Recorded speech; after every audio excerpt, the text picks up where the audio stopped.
छोरी के जैसा जाने ससुरा गे तू तोरा हमारे असरा गे तोरा बिना जीने देबो कहबै दुखबा के करा गे छोरी के जैसा जाने ससुरा गे तू तोरा हमारे असरा गे डीजे मिठू तोरा हमारे राजा पटसोनी छोरी के जैसा जाने ससुरा गे म्यूजिक डायरेक्टर सुधीर सवरिया।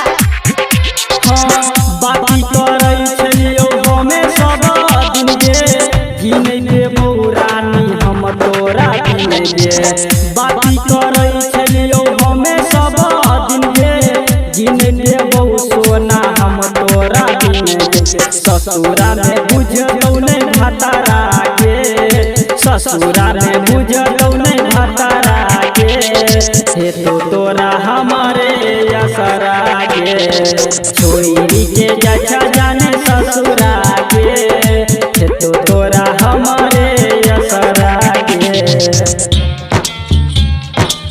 तो तोरा हमारे असरा गे म्यूजिक डायरेक्टर सुधीर सवरिया। डीजे के जैसा मिठू जाने ससुरा गे राजा पटसोनी एखन अहाँ सब सुनि रहल छी माँ श्री सा रिकॉर्डिंग स्टूडियो बाजीपुर मनीगाछी सँ।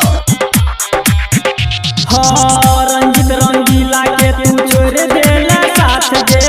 सुधीर सुरीला के पकड़ लेला हाथ गे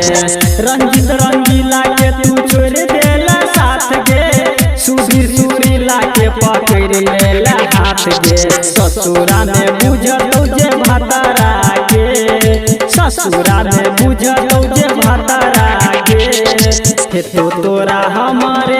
असरा गे छोरी के जैसा जाने ससुरा गे तो तोरा हमारे असरा गे।